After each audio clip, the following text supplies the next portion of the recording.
Hey guys, welcome to another episode of Footy Banter and Insights. So today we'll be starting off with a Game Week 11 review of the EPL, and then we'll have some more interesting discussions at hand. So what we'll do to begin with is we'll do a wrap up of all the results, and then I'll ask Varun and Manan to share their views about a few select games. So this weekend it began with the first game, which was Tottenham versus Man United, which ended in a 2-2 draw. Then there was a win at Everton for Everton against Fulham 2-0. West Ham beat Burnley 3-2. Someone in the Premier League finally managed to score goals against Arsenal, and Sunderland ended up drawing 2-2 at their home Stadium of Light. The late game on Sunday or Saturday night saw Chelsea beat Wolves 3-0. Wolves in dire danger of relegation already. Villa had a great win against Bournemouth 4-0, which was, I think, one of the standout results of the weekend. Uh, Brentford came from behind against Newcastle to win 3-1. Palace and Brighton played out a goalless draw. Forest had a good victory against Leeds. Again, they came from behind to beat them 3-1. And City ended the weekend in spectacular style by disposing of Liverpool 3-0. So, what I'll do is I will first give Manan the floor to talk about the Spurs United game. And I'll reference this with the fact that because Varun and Manan did not watch the game together, United did not win. Yeah, I was going to make that reference too, but but yeah, That's the again, difference between two different Varuns watching the game at Woodside in. we need to ensure the right Varun is at Woodside in for all United games now. But luckily, Varun and I were at Woodside in a day before, so he sent some positive energy, and it was a draw with the last minute goal. Uh, but yeah, no, I think it was a game of two halves. In the first half, United were the more attacking team with like more play happening. Although there was not a lot of difference, but it was sort of United more than Spurs, and we were deservedly in the lead. And in the second half, it was more of like sitting back and let Tottenham have the ball and trying to control the ball in front of you, which we were largely successful in. There were a couple of chances that Spurs had, and they probably should have taken also on another day. But it seemed to be comfortable, and then United were forced into some substitutions of key players like Casemiro and Mazraoui, who were really good in that game. Also, Maguire. All three of them were sort of very important to keep the game in front of the team and like have control of the game. And that resulted in sort of United losing control of the game, let's say. Even though we didn't have control of the ball, we were sort of still in control of the game. They looked comfortable and not harried, but after that we sort of lost control of the game. Spurs scored two goals. Very interesting moment where Thomas Frank was booed by his own fans for bringing on some substitutes. And uh, and yeah, luckily we managed to get that goal at the end. And this is the one thing that I think has changed from last season. Even though the gameplay has not improved as much as I thought, but at least the spirit is there where we are fighting back and you know salvaging results or like getting results, things like that. Like even against what was it? What team was it? We were losing 3-2 and we were winning 3-0. Then against Brighton, yeah, against Brighton where we were winning 3-0, then we it was 3-2 and then we scored the fourth goal to kill the game. Last weekend we got the 2-2 result. This weekend we got the 2-2 result. So the fight is there at least. So I mean, some positive signs, but again, long way to go. Luckily, it's a very compact table, so a couple of good weeks can like push us back up to the Champions League spots. Like Spurs and United are on the same points. Spurs are third, and United are seventh. So not a lot to choose from. And like I feel the narrative that media creates, again, like I keep ranting about media every weekend, but I mean Spurs are supposed to be having like not a very good start of the season. Like Frank is under criticism from his own fans and so many of the media people, and Spurs are third. Like it's so strange this season. But honestly, like I saw the first half of the game, and Hmm. Spurs were terrible in the first half. Like absolutely terrible. They had no control of the game at all. At least in the first half, like kind of they were making errors, like literally like every pass that they played, it was like Brighton against United. Like how bad Brighton were against United, it was very similar to that in the first half for Spurs. So yeah, I can see where the fans are getting so frustrated with the way the team is playing. I know the league table they're still third, but on pitch they are not that great, honestly. Like the way they are playing. Just FYI, Spurs are not third, Spurs are fifth. Okay, fine. Spurs are fifth. Yeah, Yes. UV is feeling bad because Chelsea is third, I think. Yes. Ah, okay. I don't know. I remember seeing Spurs at third. Yeah. Anyway, maybe it was the result immediately after the game. Hmm. Yeah. Uh, but But yeah, yeah, and that also being said, like Brighton performed poorly, Spurs performed poorly. Uh, maybe there is an element to United playing so well and enabling them to not perform well. Also, we don't know. I No, think it of could course. also be the fact that most teams are now kind of thinking, yeah, it's only United. It'll be an easy game. Let us No, I just show don't up think. without training. I don't think that's what teams are thinking. Yeah, but I genuinely think United have had good performances this season. So that being said, Spurs are playing Arsenal next, so they can prove me wrong by kind of yeah bringing out one and of their prove me typical right. perform. Yeah, fair enough. No, so the But only good thing is Spurs are going away to Arsenal. And if yeah, you and their see home form has Spurs, been terrible. yeah, yeah, but their away form is actually pretty good. Yeah, very good. Yeah, exactly. So, but So one interesting stat which is there is, and this was something very unique. Apparently, Harry Maguire has more goal and assist contributions in the Premier League this season compared to both Alexander Isak and Florian Wirtz combined. I think you can add Benjamin Sesko as well to that. no, Sesko has 2 goals and 1 assist. So I think he would. Acha. Yeah, and he had a very good chance this game also, I'm where he sure got He, two he goals. Maguire had has he had more than two two goals chances. this. Yeah, But I'm sure Sesko, Maguire scored more than two goals this season. Yeah. No. I think he has again 2 goals and an assist, if I'm not wrong. Acha. Okay. Fine. So as good as Sesko. yeah. Yeah. And this is the first time, or I would not say first time because everything has been a first time, but United under Amorim are on their largest unbeaten streak of 5 games, which hasn't happened before.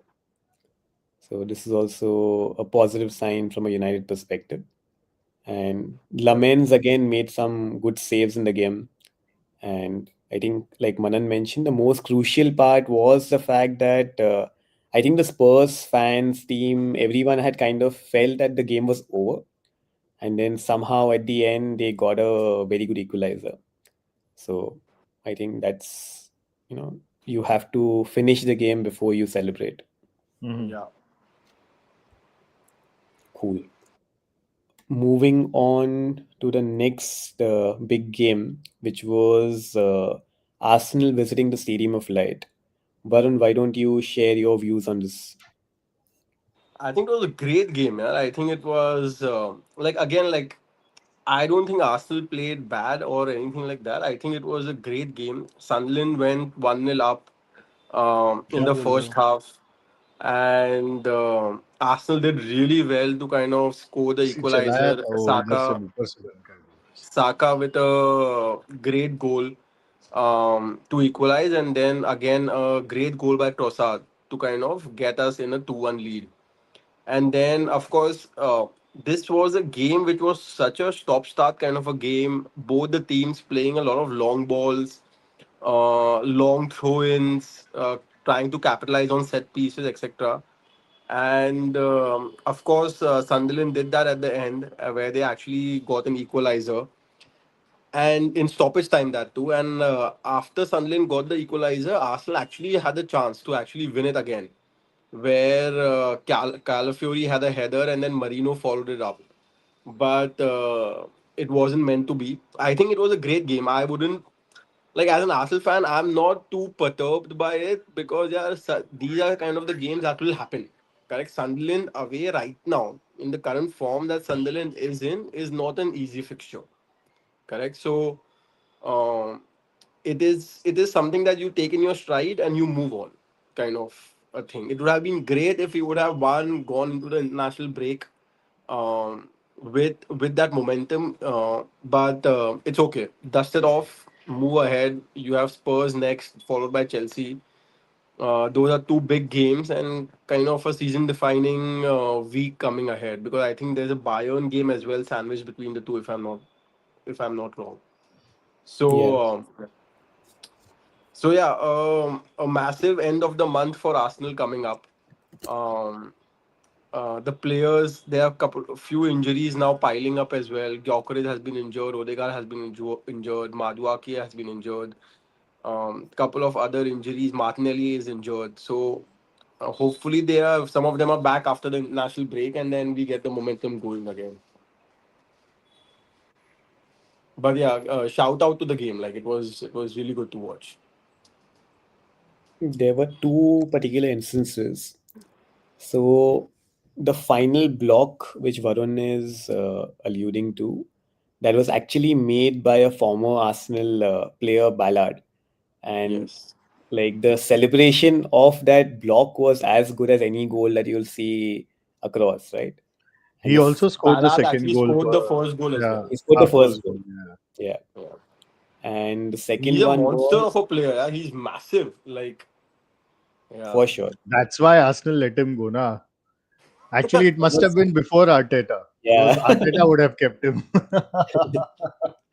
He actually Fair left enough. officially after Arteta came in. So he had Hmm. three loans, Millwall and a couple of other championship loans. But then finally, I think he's found a home at Sunderland, which is good. And the But this second, it's okay. Yeah, I think it happens. Like there are a lot of players who leave the club and then eventually kind of come back.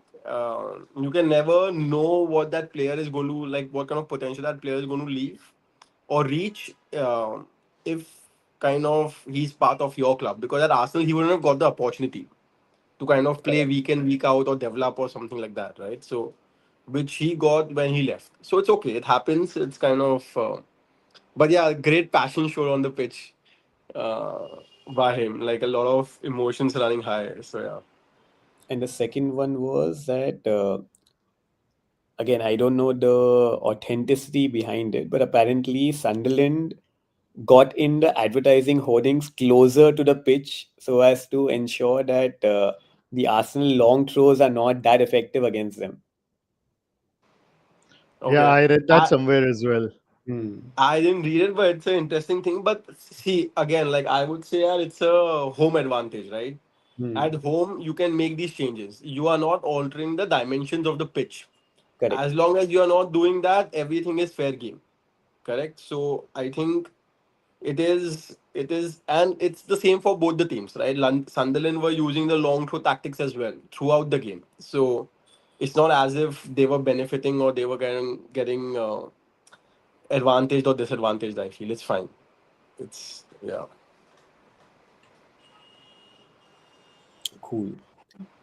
Moving to the third game on Saturday, which was Chelsea against Wolves. Overall, a very good game. I think from a Chelsea perspective, the best game I have seen Enzo and Garnacho have for sure. Garnacho with one of the assists of the season for sure. I think the way he ran past his right back and then cut the ball in for Neto, I think that was a piece of pure brilliance. And other than that, I think the entire game can be summed up by how the game was before Estevao and after Estevao. So Estevao just coming on the field completely changes the momentum of the game. Maresca has been using him sparingly. He's been trying to protect him, and fair play to Maresca for that. But given the present Chelsea lineup, I think Bolo? attacking perspective, he is someone who, he's actually one of those players who's got like magic in him. So every time he steps on the pitch, it's exciting. It's almost like seeing a young Eden Hazard play for Chelsea. So very very excited for Estevao, and hopefully he remains injury free. He will take some more time to adapt to the physicality of the Premier League as well, but just his touches, movements, gameplay is really really good. And overall, I think it was a very good win, 3 points. Unfortunately, I have to speak on the other side as well that Wolves seem to be almost down and out. They had a interim manager, Jason Collins. Uh, he set up the team in a low block, five at the back. First half, they managed to keep Chelsea nil-nil, and I think fair play. If he could have gotten even a draw out of this, it would have been a very good result. Yeah. Unfortunately, he could not, and they have only 2 points from 11 games. So I think, unfortunately for Wolves, even though Rob Edwards must be coming in soon, I really feel it must be like I went through the stats again. So no team has survived relegation with a total of 2 points in the first 11 games. So let's see whether he can pull off something special. And another It's shout out to Malo Gusto, who got his first ever Chelsea goal in his 98th appearance for the club. And again, it was one of those things. I don't know if you remember, Claude Makelele got a goal for Chelsea by taking a penalty, missing the penalty, and then rescoring, like in the sense that he got the rebound. And the entire bench celebrated more than the player himself. And I think it was a similar reaction for the entire bench, all the people there, just because of a player putting in a lot of efforts but never scoring before. So this was a good moment for him. So Wolves are a very sort of strange team in a way. A couple of seasons back, they were struggling with relegation. They sacked their manager, got in Gary O'Neill, and survived. Like they were almost down and out and counted out, like counted in for the relegation. Right. Last season, same situation around the same time. Again, they sacked Gary O'Neill, and they got in Vitor Pereira. And I mean, they were, I think, bottom. Everyone said that Wolves are going to like get relegated, and they keep making it more challenging for the new manager. Like now it's 2 points of 11 games, which you said is the worst, right? So, but they keep getting out of these situations also. I understand that eventually this has to sort of, this cycle will break if you keep taking such kind of, like if you keep performing this way. But it's a very strange phenomena to have every season. Yeah, very strange indeed. Another very good comment. So Gary O'Neill, since you mentioned, he was actually in the studio for this game, Chelsea versus Wolves, and he was asked the question of whether Wolves had approached him, and he said Hmm. yes, they had approached him, but he did not want to go back considering the way things kind of unraveled the last time. And then he was asked his opinion on a few players, one of which was Pedro Neto, because he managed him for almost a season or a season and a half. And in his words, he was like he is one of the best players that he has ever played with or managed in terms of how he sees the game, in terms of his work ethic, in terms of the quality on the ball, which I think a lot of you know people from the outside, let's say for instance, people who are not following Neto too closely, they may feel that he is not a big name, but in terms of an actual manager's perspective, I think it was a very interesting comment that from all the players that he has managed, which includes the likes, I think the last I'm not sure whether even Vitinha would have crossed paths with Gary O'Neill or no, but at the end of the day, I think it was significant that he had this comment. Cool. Moving on to the next Super Sunday. I think we'll focus more on the City Liverpool game, but just a couple of very important shout outs. Right? Like Villa beating Bournemouth 4-0 is like an amazing result considering where Yeah. they've come from. And Buendia got a beautiful goal in this game. And Brentford, again, I don't know how they keep doing this, but they keep getting the points on the board. So very happy for them, but very surprising considering how we kind of wrote them off early in the season. And Forest with a good win as well. So yeah, now we can move on to the City versus Liverpool game. So Manan, Varun, what were your views? I have to just say that, like on that Villa thing, I think Liverpool and Villa have had the like complete opposite Opposite. season so far. Yeah.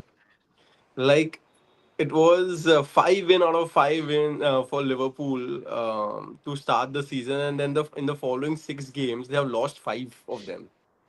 And Villa, on the other hand, have been having a complete diametrically opposite kind of a season where their start, which the first 5 or 6 games were terrible, like literally did not uh, score, conceded a lot of goals, and were like literally not able to win a game for anything, right? And now, like, look at their form, like they have been crazy.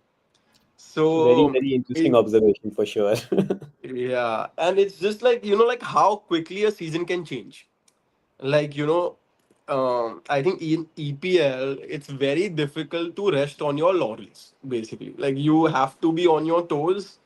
Like Liverpool after 5 games, everyone was like, like again it's going to be like they'll run away with the title, or like like again it's going to be like a crazy season for them. Everyone kind of praising Sloth left, right, and center, but like the slump and form that they have had, it's crazy. So yeah, So on man, you this can topic, take over I will for the just give game. you one more a very interesting stat. So, like you mentioned, Villa did not score a single goal in the first 4 games, but Yeah, they had 2 points. They had a nil-nil draw against Newcastle and a nil-nil draw against Everton. Now, they had one more draw after that, which was against Sunderland away. So, essentially, they had 3 points from the first 5 games, which is exactly. technically Yeah, relegation form. yeah. Since then, they have won 5 out of 6 games. And Yeah. guess the one which they have lost. Liverpool won, na? Yeah. So the That's what I'm diametric saying. opposite is That's what exactly I'm saying. They have had such a diametrically opposite thing. The last 6 games that Liverpool have had, they have won one and lost five. Villa correct. have won five and lost one, and that one game for each of them has been the Liverpool Villa. Correct. So yeah, Cool. Okay. So Manan, you Manan, want to? So I was following the game on our chat where we were getting updates from uh, Varun, and that's where not this अरे तू Varun, Varun मत बोल the other यार ऐसे Varun, confuse होएगा. the other Varun. Uh, so I was following the game through that, and then of course I saw the extended highlights later, and and yeah, I mean, I don't have much to say about the game because I think like this particular game, maybe watching the whole game would be give you a more sort of nuanced opinion with so many like decisions being overturned, decisions being given, like who was in control of the game. I don't know, but I do understand that. Like for me, Van Dijk's goal. was clearly was correctly ruled offside, because everyone's saying that the player is not actually making an action to interfere in the play, but in that split second the goalkeeper doesn't know that, and the goalkeeper is always cognizant and conscious of the fact that there is a player there and he can make a movement anytime. And when it's so close, I understand that the referee thinks that like there's no distance between the keeper, the ball, the player, and the goal, and similarly between from where the shot is coming. So I understand that decision. So Uh, the difference is there was yeah. one similar instance in the earlier in the season. I don't Mm, remember which team it was, but mm. there was a similar instance. Chelsea. But the It was the last game, Sunderland versus Chelsea, wherein the yes, Sunderland player yes, was in yes, front. yes, yes, yes. But it was the situation was very different. Now I'll tell you the difference in situation. The Sunderland player wasn't in the line of the shot. In this case, the player was in the line of the shot. He literally ducked under the ball. Correct. So that is a massive difference. Now that ball could have actually hit the player and gotten deflected as well if the player hadn't dug. Right. So it's clearly in the line of the shot, and that's why you have to give it offside. Whereas in the other game, in the Chelsea Sunderland game, the player wasn't in the line of the shot. Correct. The player technically, if you see properly, wasn't even in the line of the keeper at that point. So there are very like clear differences in the two instances. I know like there are people who are comparing the two, but I don't think it's the fair comparison. I think there should be a rule change. So there was a very there's a historical quote by Brian Clough when he was asked, "What do you think about the offside rule, and how does it apply to players?" So his actual quote is, "If a player is not interfering with play, what is he doing on the pitch?" So if a player is on the pitch, he is interfering with play in some way or the other. Maybe a defender is marking him, or maybe the keeper is also wary of the ball falling to a keeper, falling to the player via deflection or something. So ideally, if you're going to have the rule, have it completely or don't have the rule. The, let's say, ambiguity of the rule and the personal, let's say, refereeing I think it's subjectivity inference, should, right? Yeah. yeah. So if you're gonna have a rule, have it completely. कि यार ठीक है. If a player, any opposition player is ahead of the ball at that point of time, which is anywhere, then let it not be a goal or let it be a goal. I'm okay both ways. The problem is if it's given one day and if it's not given in the other day, that's where the ambiguity starts coming in. So I think the nature of this law makes it that ensures that there will always be ambiguity, because it leaves Yeah. room for subjectivity. And if you guys remember, like let's say when I started watching football was 2002. There at that time this ambiguity did not exist. It was clear then that if there are uh, two players from the defending team ahead of the ball, ahead of the receiving player when the ball is played, then it's not an offside.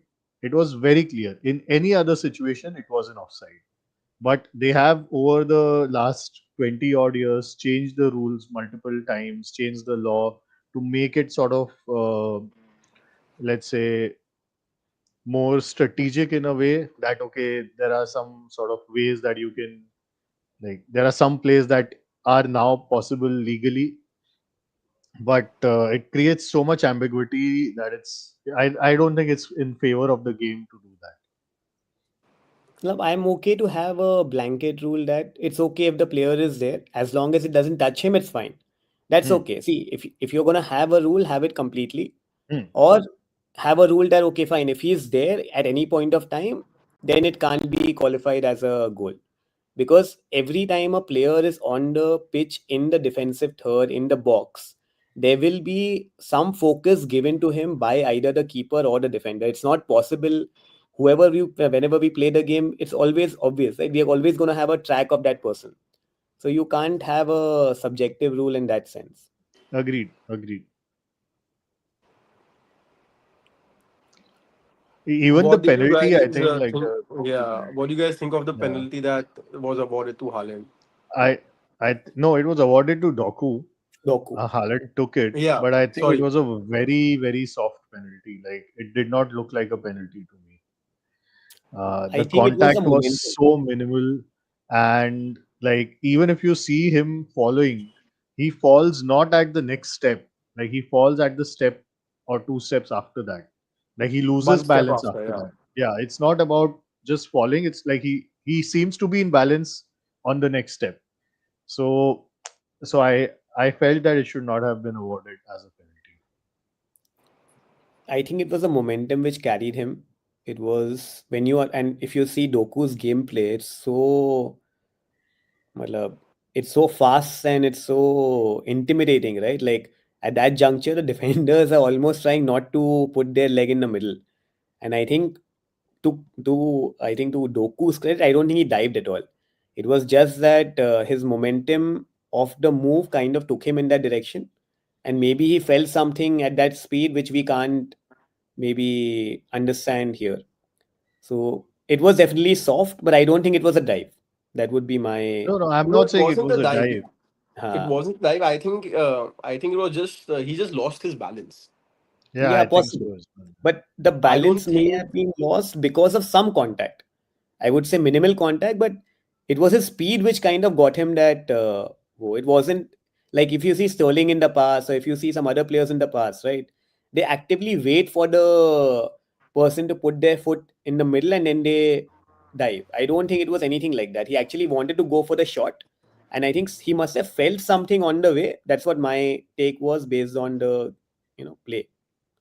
I just felt ki I don't think the keeper would have led to that fall of his. I just feel that touch was so minor. It's just that, and also he didn't fall at that point. He took a step after that and then he fell.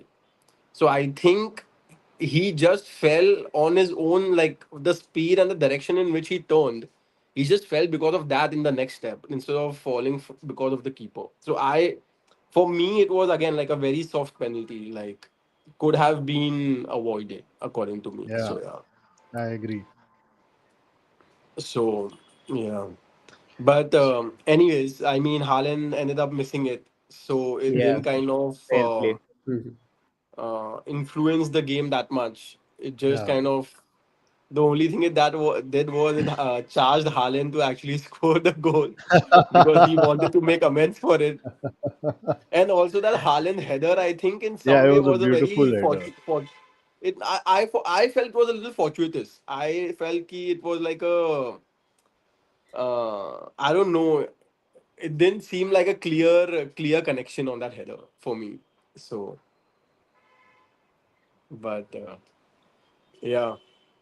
And there was some very interesting stat that it's now Liverpool at Etihad. They have only got 12 points of last 51 points or something. Oh wow. I don't know whether this stat is correct or wrong. I have not done that fact check on my end, but it's something just I read. So, which is a very, very, very surprising stat given how good Liverpool have been in the last 7 years or something like that, right? Like, so can one of y'all check? I'm just checking. Hmm.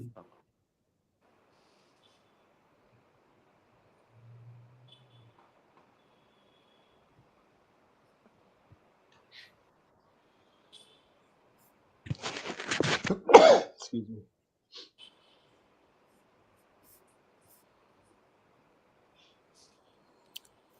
City have lost just 1 out of 14 at the Etihad against Liverpool. But draws, That we'll need to check, but because if they've lost just 1 out of 14, 51 points is 17 games. So Liverpool would have had to win the other three or like have a lot of draws to be able to get 12 points. hmm. Yeah, there could be a lot of draws, I guess. Because I feel Liverpool have been strong in the last 6, 7 years, right? Like 7, 8 years. It's So I was really surprised when I actually So read something like yeah, this. yeah. So Liverpool have earned just 5 points from the last 17 Premier League visits to the Etihad Stadium. 17 games, one win, two draws, and 14 losses. Wow. Oh, so it's less than 12 points. Yeah, yeah, it's Hmm. five. It's like much less than 12 points. Wow, that's even worse, yeah. Yeah. That's That crazy. also shows how strong City have been, right? Like it's more a reflection of how strong City have been than like a reflection on Liverpool. Like they even like every single season in that crunch match that they need to win against Liverpool to keep that like differential between one, two, three, whatever points and keep them at bay, they've Yeah. done it for like a period of 5, 6 seasons. Yeah. Amazing. And I think that's a good segue to discuss the man himself, Pep Guardiola, who had his Oh, I thought thousand. you were going to discuss me. Uh,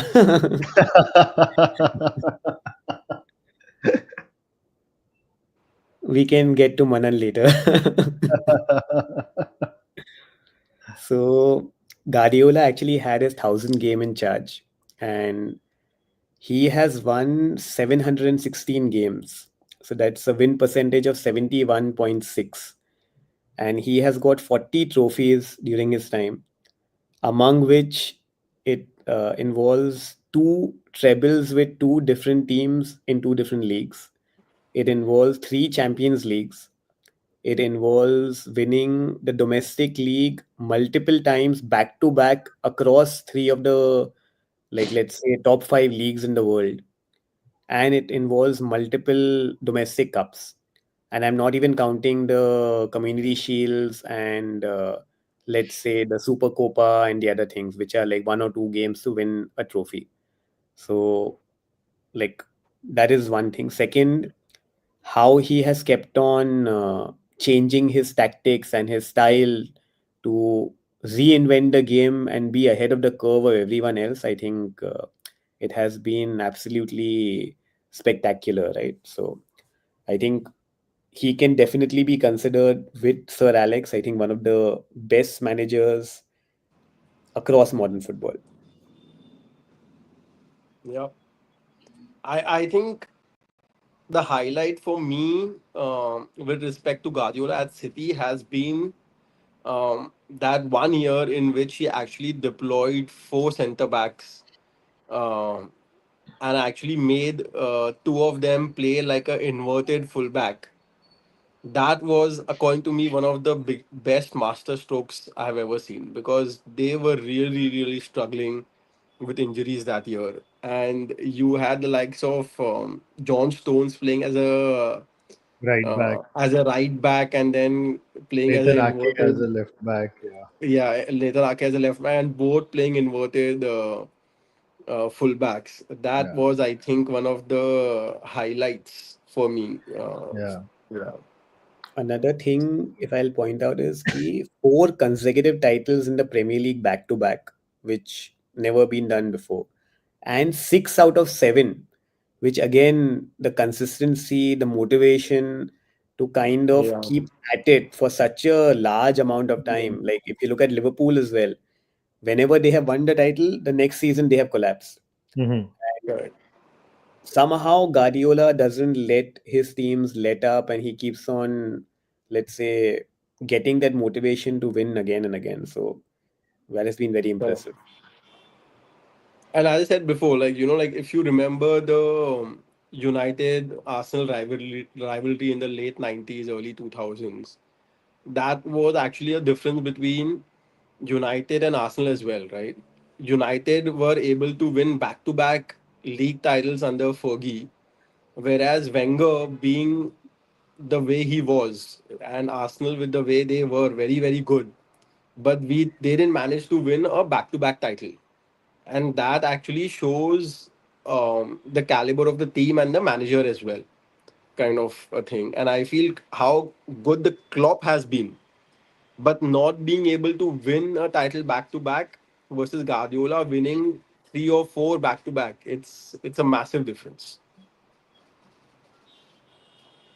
I mean, people can talk about money available, etc., etc., but it's easier said than done. I feel like irrespective of how much money you guys like they Agreed, have at agreed. their disposal. So I Yeah, yeah, I completely mean, agree. it's not like Sir Alex spent less money or that Pep exactly. has That's spent something. less money, right? Like, or Yeah. I mean, I think before 2004, Wenger were also spending money, or at least buying No. like quantity of players was there whom he would develop. Like he would buy these like hidden gems and he would develop them. So like volume was there. Of course, in terms of like overall value of players, it wasn't competing with United, but volume Correct. of players was still there. Yeah. Yeah. But yeah, fair play to Guardiola. Like he's done Yeah, a great job in the league so far. So yeah, literally putting City on the map, right? Like these days, if you go out and actually ask the kids which team do you support, majority of them are like City fans. yeah, For So sure. I uh, was, I think Neeraj has shared this example with us, right? One of his nephews or nieces, Neeraj was watching the United game at their place, and they were like, "आप किसको support कर रहे हो?" And when he said United, he was like, "What are you saying? Why are you supporting United?" And for him, it was like a generation gap. कि where has yeah, the generation evolved where United support means that you are actually now no longer hmm. relevant. So yeah, yeah, for a kid who's like less than 10 years old, they have not Yeah, seen the glory days of United. It's almost like yeah, how the Liverpool fans felt after 30 years of, let's say, yeah. not being in the limelight. yeah, yeah, yeah. That's why they're enjoying the limelight so much now. I say with reference of one Liverpool fan I know.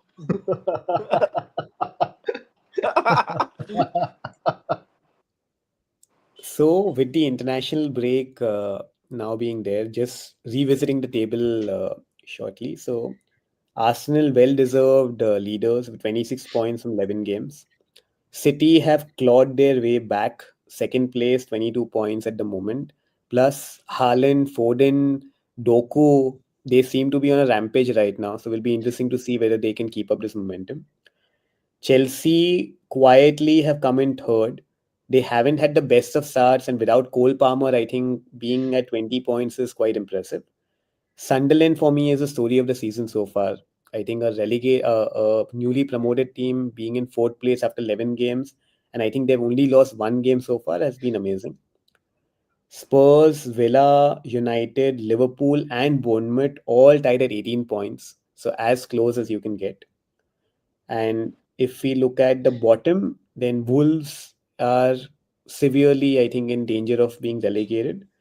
Whereas Forest and West Ham and Burnley and Leeds are now separated by just 2 points.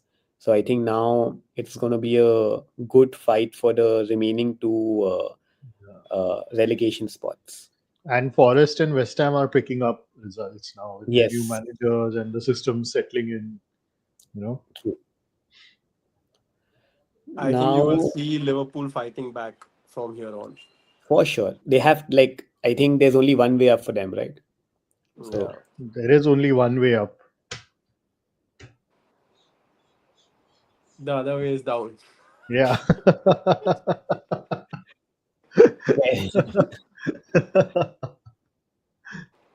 cool. So Fair enough. now what we'll do is we'll do a quick wrap up of some of the other big teams across the top five leagues in Europe. And then we'll spend a little bit of time on some, let's say, reels or memes that we went through during the week. So in La Liga, if we look at it, what has happened this game week? And I'll just cover the top teams. So Hmm. So Real drew Atletico, against Rayo Vallecano. yeah, that was I think a Uh, surprise result over the yeah. weekend, right? And Barcelona won and Atletico de Madrid won as well. Barca got 4 goals and Leva hat trick again. He just Yeah. got back in the team, so I think that was a good start for them. And Rashford with assists. Like he's doing Yeah, really well their World Cup season. And they are, I mean, he's sort of has because of injuries to Yamal and Lewandowski, he's sort of their main guy in attack right now. It's a World Cup season, and it's him fighting for a new contract anywhere. When Fair that enough. happens, Rashford always plays well. I agree. I hope So United give in him a new contract, and then the old the true Rashford stands up. I think The real Rashford. I think either Amorim or Rashford, only one of them can stay. I don't see both of them staying. Mhm. And Amorim's So, staying, so Rashford is going. yeah. So you just one more since you mentioned this. So see how Sancho has again dropped off even from last year. So when he was being managed by Maresca, he was still giving a different flavor. But now under Emery, I think he's again lost his way. And this is not a shout out to Emery. Emery is getting Buendia to look like, one of the best number 10s in the game right now, if you see his last three games. So it's just, I think, the desire of the player to do well, right? I think the same thing is true with Rashford as well. When he's focused, he's a really good player, but that focus unfortunately doesn't last for a long enough period of time. I think Sancho made a big mistake by leaving Dortmund at the time that he did. He should have stayed at Dortmund for a little while longer. He had the team kind of focused towards him, where Hmm. he was the center of all their attacks, all their counter attacks, and everything. And that would have kind of elevated and developed his game much more, and developed him as a person, as a footballer, much more, like just mentally, right? And I think him coming to United in an environment or a dressing room that was unsettled, I think kind of threw him away. Like so, yeah. Yeah, but just on the other side of the argument, you are a 23-year-old or 21-year-old kid who is going from a 60K a week to a 300K a week wage packet. It's very difficult to turn down, right? Like Correct. his family is sorted for the Yeah. next so many years with this kind of wealth. And like it's the biggest club of your nation. It's coming for Correct. you. And like I think at that time the biggest Sorry, what mistake was on the United biggest made. club? United is the biggest club even today. It's the biggest club of the nation. But I think like at that time the biggest mistake that United made was to bring back Ronaldo. Hmm. Like we had a decent thing going with Rashford, Greenwood, Sancho. Like Sancho, I think was also brought in that same window, Same season. and Yeah.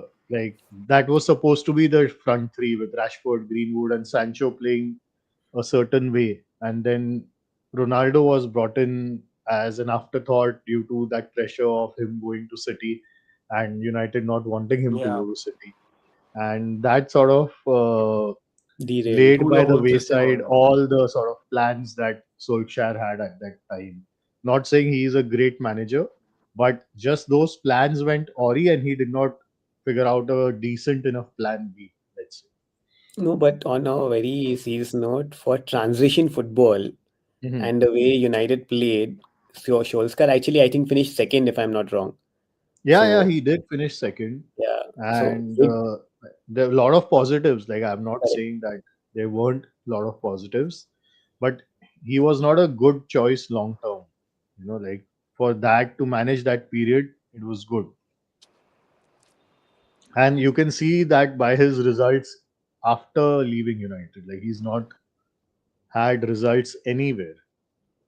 Like even if you see David Moyes, he's proven himself again after that debacle at United, at West Ham, at Everton, even at Sociedad, he did not do so well. But after that, when he came back to England, he has sort of a good body of work. But Solskjaer doesn't have that. So in La Liga, just coming back to the segment, so Madrid are still leading after 12 games, 31 points. Barca second with 28 points. Villarreal and Atletico are third and fourth with 26 and 25. And a shout out to Villarreal. I think they've had one of the meanest defenses across Spain. And I think they are a good shout out for Champions League this season. And they lost their best player to Atletico Madrid, Alex Baena. True, true. Coming to Bundesliga, this week Bayern finally drew a game. They had 16 wins on the trot this season, and they drew against Union Berlin. And I think for me, one of the goals of the season was scored in this game. If you haven't seen it, just go on YouTube right now and just check out Luis Diaz's spectacular finish. Like literally, he made the goal for himself, and he like killed the game off and killed the goal off brilliantly. So overall, I think a very interesting game for sure. Dortmund drew. Leverkusen are in a big, vein of form. They won 6-0 this weekend. And if we look at the table, Bayern are well and truly ahead. So 28 points out of 30. Leipzig, Dortmund, Stuttgart, Leverkusen, all of them now separated by a point each. Then if we go to Serie A, now Serie A is actually bringing some It's very the most interesting. interesting. Yeah, it's the Yes, most interesting league right now. for sure. Like I don't follow Serie A very closely because I think in India you don't get to watch a lot of Serie A games. Plus, Mhm.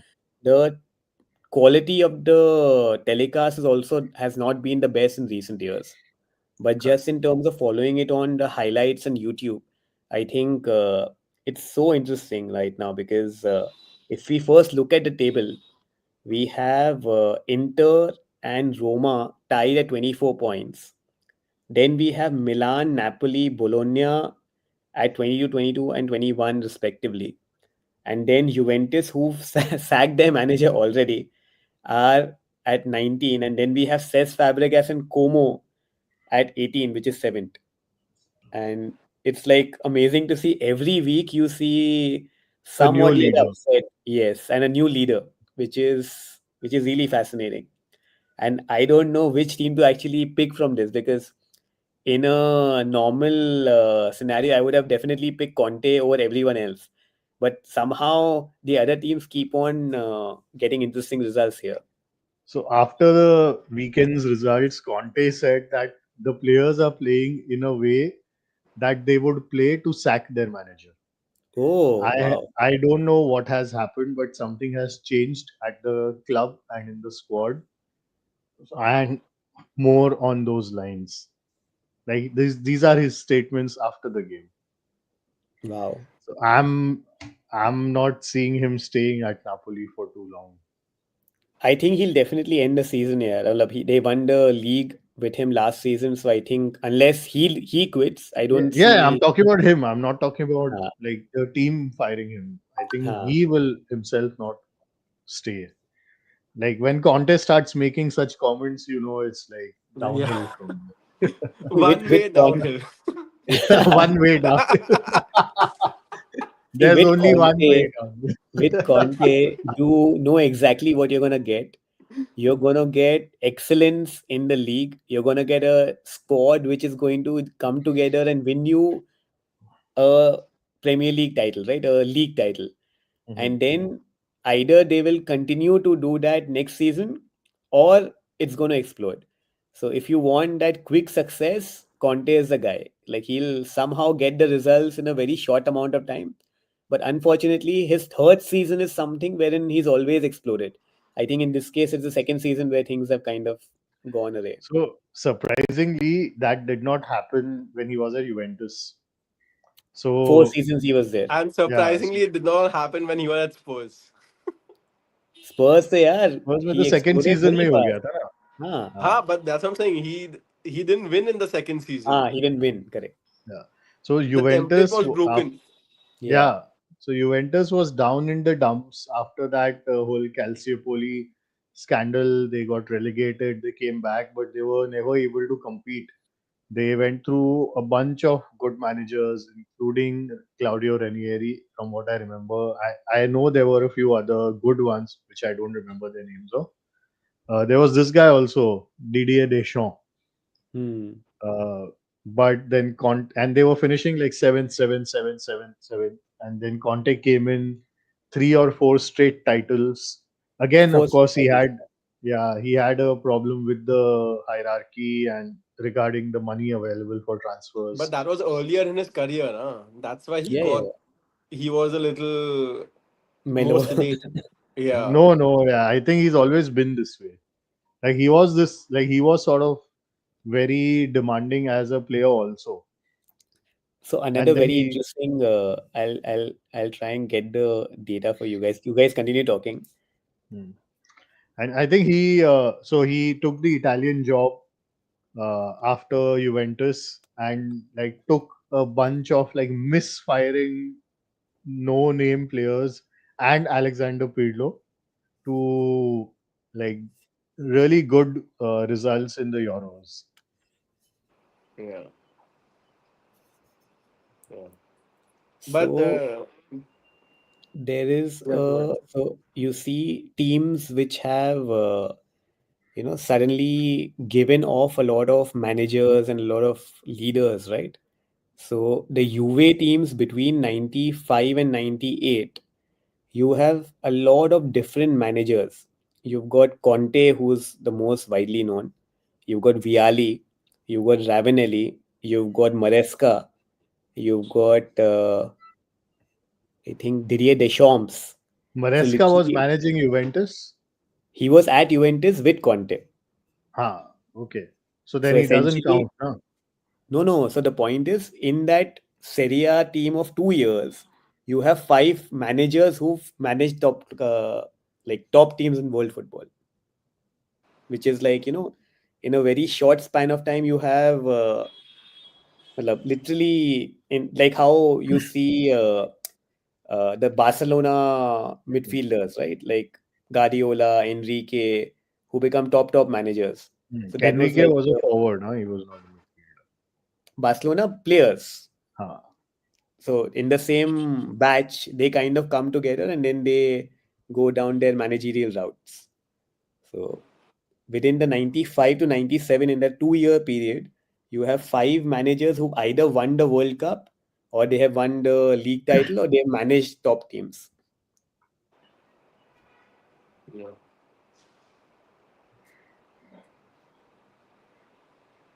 Yeah, like a side note on Enrique, he played for both Real Madrid and Barcelona. Barca. Yeah. Cool. And Yeah. finally, if we look at France, PSG got a last minute winner in their game against Lyon. That was actually a very interesting game. And again, João Neves scored a header. Now, for a guy who is 5'8", he usually somehow gets crazy headers. And I think this is the third time I've seen him score a header which has won them a game at the death. So, really interesting stat again. And PSG, and it's not a complete washout in France, by the way. Okay, so after 12 Marseille are games, very strong. yeah, after 12 games, PSG are at 27, Marseille 25. Surprisingly, there's a team called Lens, which is also at 25. I haven't been tracking Lens so far, but I think by the looks of it now, I think we'll have to kind of focus a bit over there. And then you've got the Chelsea connection, Salzburg at 22, Lille, Monaco, Lyon, all at 20. So again, it's actually not a farmers league anymore. It's actually quite a competitive league, and Uh, the in fact, best the United It's a striker is competitive powering farmers league. Marseille. not really, not really, It is considering a competitive how farmers league, buddy. It is nothing more than that.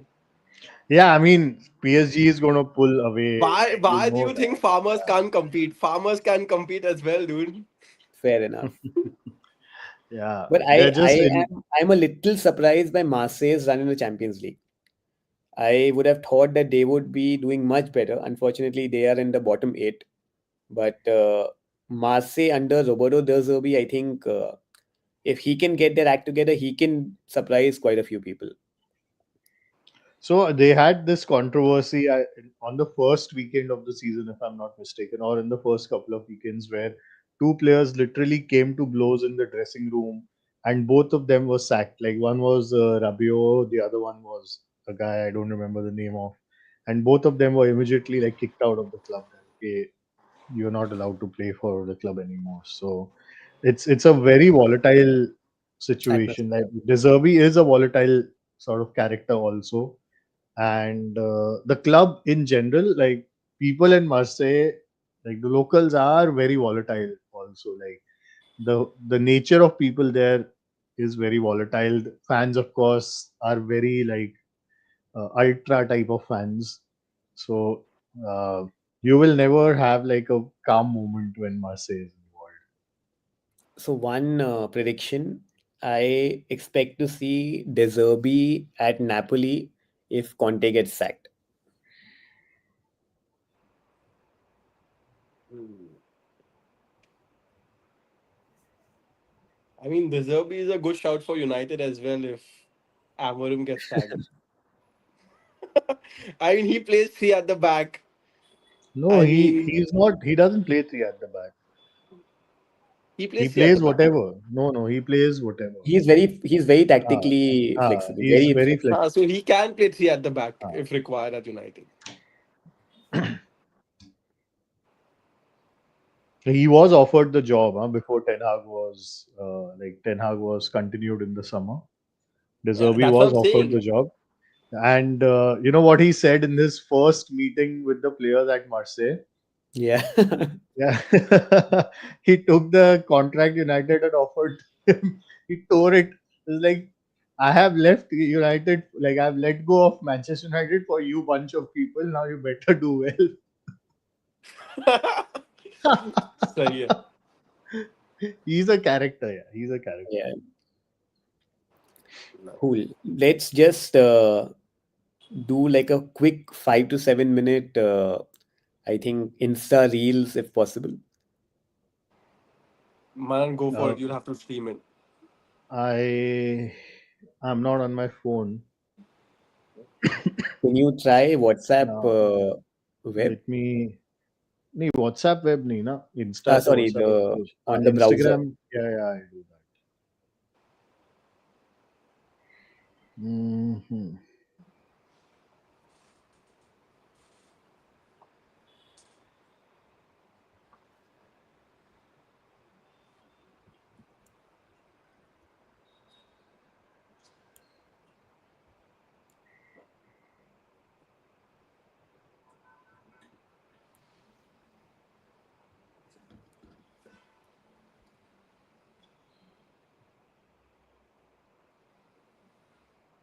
So like you want us to share the reels that we have We sort can of just go shared through with a each few of other. them. Yeah, on the group itself. So I think Okay. that can be like a good starting point because we've discussed, but we've not started doing this on the stream. Okay, 1 second.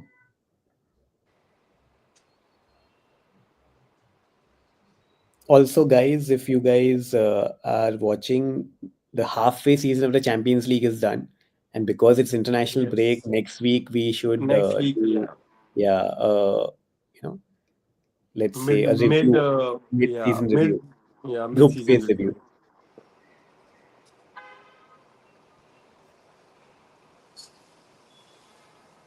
Can you guys see my screen now? No, oh, now I can, yeah. Can we zoom in a little bit? I think once we open the video, it's going to become big. Perfect. Yeah, Manan, why is Aftani the first name on your list? he's not. यहाँ पे तो वो दिख रहा है left में. हाँ वो मैं स्क्रॉल करके वैसे रखा हूँ ना. अच्छा. This is like Man City every time Arsenal are considered title favorites. Which is so true, dude.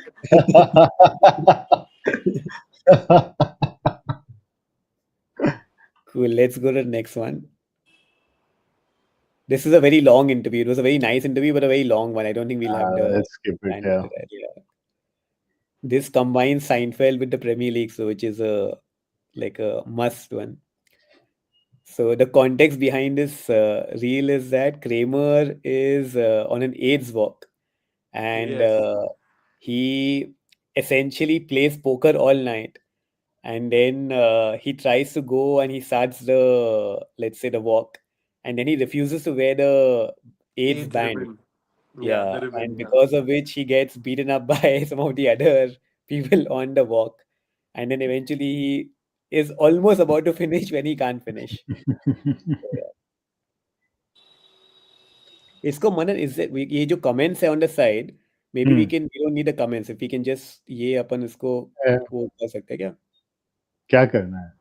Comments को Hide निकाल comments. के if we can expand the actual reel, No, no, that नहीं? we can't. Well, I अच्छा, can do this. हाँ, this is good, Ah, perfect, cool. चलो ah. next one.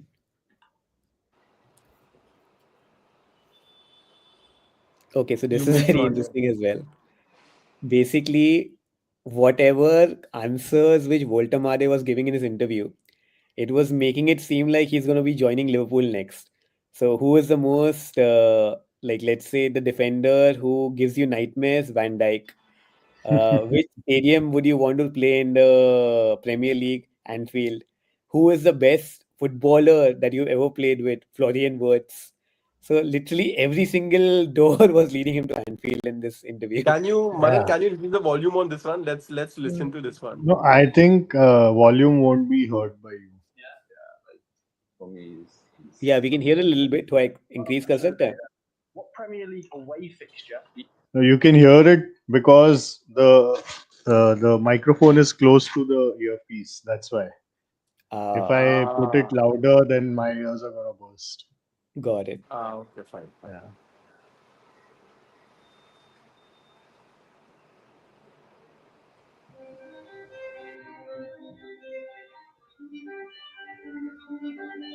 You'll need to expand this. This is like different, what we discussed during the podcast as well. Sorry. You'll have to You'll have expand, to zoom in. yeah. Hmm. So these are the avatars of players like post World Cup Rashford, fasting Mane, Ramdan, post divorcing Benzema, bald Rooney, baptized Doku. Hey, let's see this. This is an interesting one. So these are the two Arsenal teams. Now, whom do you think will actually win in this game? I think it'll be a nil-nil draw. No, no. I think the first team wins. Yeah, the What do you first think? team easily Arun? wins, dude. Yeah. Yeah. I Yeah. think the defense can keep them out. No, no, no, no. The first team Kelly, The wins. goalkeeper is White, much weaker, na? fair enough. That I agree. Which is true as well. Yeah. But yeah, I think Hincapi is not tested. Norgard is not that great. Yeah, But I Merino was and Skelly, I would honestly think that they would be, Marino and Skelly are good. yeah, Yes. starting players as In well as fact, Eze. I would put Eze instead of Martinelli as a first team team. B में एक तो अच्छा player रहने दे यार. Fair enough. And Havertz will should be on the bench. Bench of the On that bench. in that second team.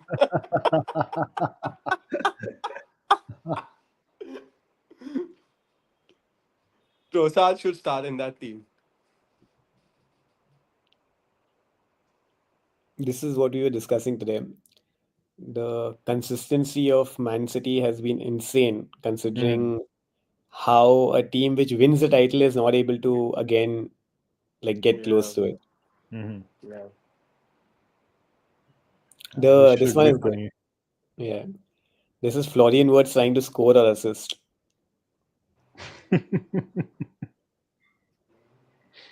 That's also me playing pool. This is also funny. You can see the Palmer one. Acha, sorry. Let's see this one. Then I'll put that one. इसके लिए देखो वो चाहिए होगा sound Volume. उसके लिए तो पता नहीं आएगा हाँ Acha. this was the one which we discussed. Hmm. Now I know where UV gets all the stats. Some of them. Some of them. Most of them are from Twitter. Acha, okay. What else? What else can we see? I like this one the most still. This is so if you just go, this is the नहीं इसके नीचे वाला. Manan is Yeah. conveniently skipping all the United, all the कौन सा United memes. United वाला है यार? There's no United one. I'm kidding, buddy. Let's find the United one. So हाँ, there was one जिसमें so yeah Haaland and Szoboszlai, they were both in the Red uh Bulls गया आ गया. आ गया आ गया. Salzburg team. No, this is Yeah. the Anthony wala. Dekh अच्छा. उसमें, I don't remember it right now. I think that's Anthony just like being good. Oh, this was a beautiful finish. He scored two in that game, both outside the box bangers. Yeah. I think the pace of La Liga suits him a lot. Like he gets more time on the ball.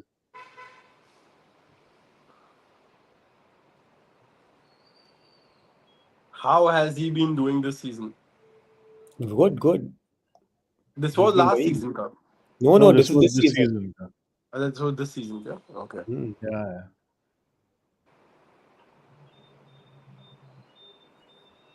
This is after Chelsea's win over Spurs. So if you zoom in on the comment, so Malo Gusto is like home sweet home. This is at Hmm. Spurs away ground. Then Romeo Lavia is like training ground exercise.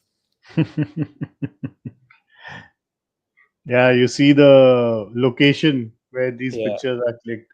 They So are like jokes in themselves, right? so by the way, Somewhere in London. how we saw the stat of Liverpool against Arsenal, Liverpool against City at the Etihad. Hmm. Chelsea have a very similar record against Spurs away from home. So I think they've lost only once in the last 15 games.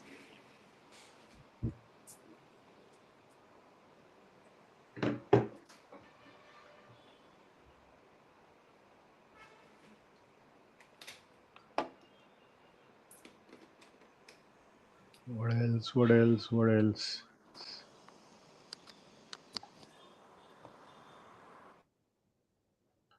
Let's see this.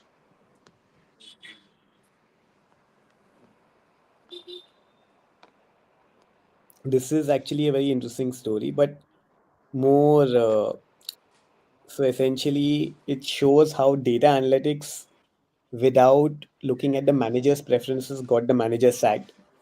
And now they are in a trouble wherein they have got very similar players for let's say the same position. Hmm.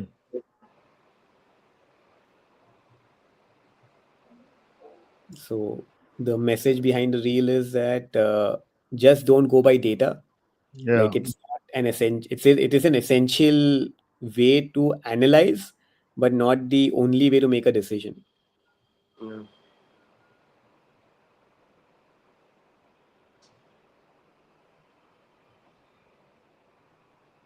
Cool. Cool.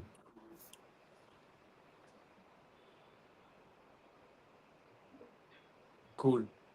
Next week I'll share some funny ones Yeah. on that Group. thread of yours. Yeah. Yeah. So let's what we'll be doing, guys, next week is one we'll do the Champions League mid-season league phase review, and we can discuss one more topic. Maybe if anyone wants to share any topic that we should discuss, please feel free to share. On our comments. And other than that, we'll start this regular feature of let's say the best reels or memes that we have seen over the last week or so, and maybe we can have like a 10-minute section where we just go through the same. इसको थोड़ा सा अपन explore भी करते हैं how we can get the reels to be seen Yeah. better. But Yes. let's discuss So that off camera. cool, No? sure. Yeah. If any viewers have any suggestion, do let us know. Yes. Okay. All right, thanks for watching, everyone. We'll wrap it up here for today. We'll see you next time. Hit the like button, subscribe, share, and see you next time. Bye bye.